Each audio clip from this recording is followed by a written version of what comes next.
Hello, welcome to my YouTube channel. In this video we tell you why Churchill was voted out of office after World War II. The end of World War II in Europe and the defeat of Hitler and Nazi Germany in early May 1945 turned British Prime Minister Winston Churchill into the world's most eminent statesman. He was feted and celebrated everywhere he went and had an approval rating of 83%. Yet he suffered a humiliating election defeat in 1945. Churchill's electoral fate shows, I believe, that democratic elections are not won due to past achievements, personal glory and celebrity status, but because of a persuasive and realizable program for the next 4 or 5 years. Winning parties or candidates need a vision that addresses the genuine concerns and deep anxieties of the voters. In 1945, it seemed a foregone conclusion that Churchill and his Conservative Party would win the next general election. No election had taken place during the war. The members of the British Parliament, the House of Commons, had been elected as far back as 1935, while Churchill wanted to delay a general election until the end of the war in Asia. The Labour Party decided to leave Britain's national unity government soon after victory in Europe was achieved, which sparked an election that took place on July 5, 1945. Ballots weren't counted until July 26, to allow votes from soldiers and residents of Britain's far-flung overseas empire to arrive by mail. Labour won a landslide victory. As soon as the election result was announced, Churchill went to Buckingham Palace to submit his resignation to King George VI. Labour leader Clement Attlee arrived at the palace within minutes of Churchill's departure and was appointed new Prime Minister. But at first he was greeted by an uncomfortable silence. Attlee finally told the king, "I've won the election." The king, greatly displeased by the Socialist Labour Party's victory, said, "I know. I heard it on the 6 o'clock news." Clement Attlee meeting with King George VI at Buckingham Palace, following the Labour victory in the 1945 general election. Wikimedia from the collections of the Imperial War Museum, the magnitude of the loss was historic. The Labour Party received 47.7% of the vote, compared to the Conservatives' 36.2% and the Liberal Party's 9%. This was a crushing blow for the Tories. Due to Churchill's immense personal popularity, he was easily re-elected in his Woodford constituency in Essex, but his party was decimated. Labour had a massive majority of 146 seats in the new parliament.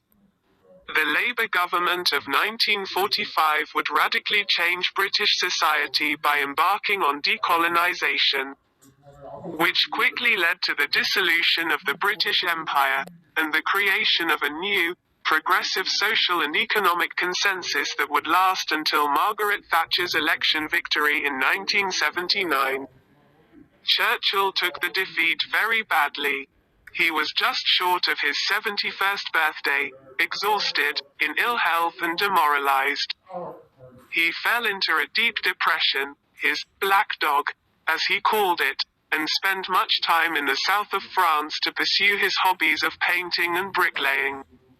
When the king later offered him the country's highest honor, the Order of the Garter, Churchill declined, saying that he couldn't possibly accept such an honor, as the British voters had given him the Order of the Boot.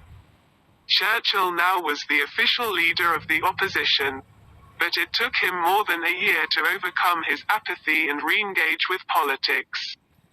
It was only U.S. President Harry S. Truman's invitation to give a speech at Westminster College in Fulton, Missouri.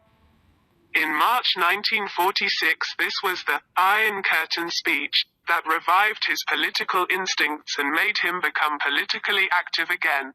Churchill charged that the Labour Party would fundamentally change Britain for the worse.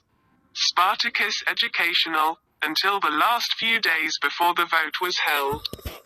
Churchill and much of the country had been firmly convinced that he and his party would be returned to power with a large majority.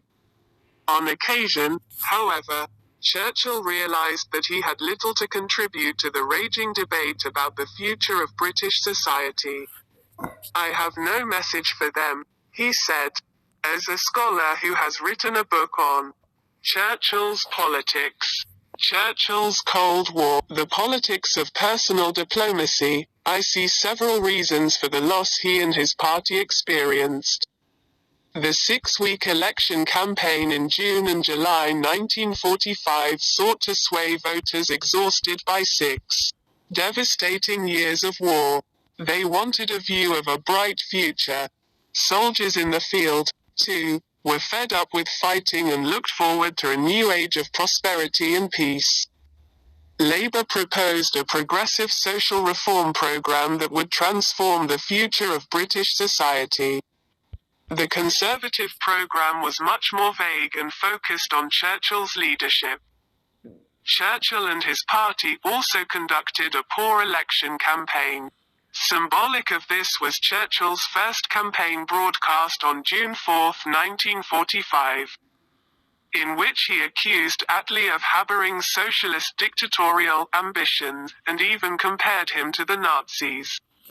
Outrageously, Churchill declared that Labour would have to fall back on some sort of a Gestapo to push through its reforms. Attlee pointed out that the speech showed Churchill to be ill-suited to being a leader in peaceful times. Labour had more attractive and persuasive ideas, such as government-supported full employment, the introduction of a free national health service and the nationalisation of many key industries such as steel, coal and railways. And Labour seemed to know how to implement these policies. Churchill had put senior Labour leaders in charge of running the country's economic ministries during the war: housing, full employment, social welfare and the health system stood at the top of the list of most voters' needs. Foreign affairs and national security policy, which Churchill emphasized, ranked much lower. Another problem for the Conservatives was their poor image, which Churchill was not immune from. Despite the tremendous esteem he was held in, the elderly Churchill, with his elite background and paternalistic Victorian habits, was seen by many as out of touch with the modern world. He also had outdated views about race and empire that for many, even back in 1945, sounded not quite right for the new post-war era. Canadian Prime Minister Mackenzie King, who knew him well, concluded that maintaining the British Empire and Commonwealth is a religion to him. Except for the years 1924 and 1929 to 31. Britain had been led by Conservative governments for more than 2 decades. The Tories could hardly avoid being seen as responsible for the high unemployment and miserable social and economic conditions of these years. Especially because the conditions continued well into the 1950s, the Conservatives were also viewed as the party of the appeasers who had, in the run-up to the war, downplayed the Nazi threat, with Prime Minister Neville Chamberlain even having weakly given in to Hitler's territorial demands.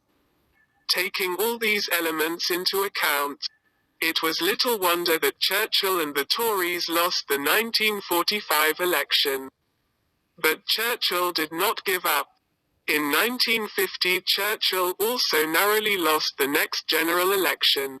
Just over a year later, with the Labour government in deep internal crisis and running out of steam, yet another election was called. This time Churchill was victorious. In October 1951, he became Prime Minister again and felt greatly vindicated. He used his remaining 4 years as peacetime Prime Minister to re-engage with the Soviet Union and attempt to negotiate an early end to the Cold War. Churchill retired in 1955 at the age of 80.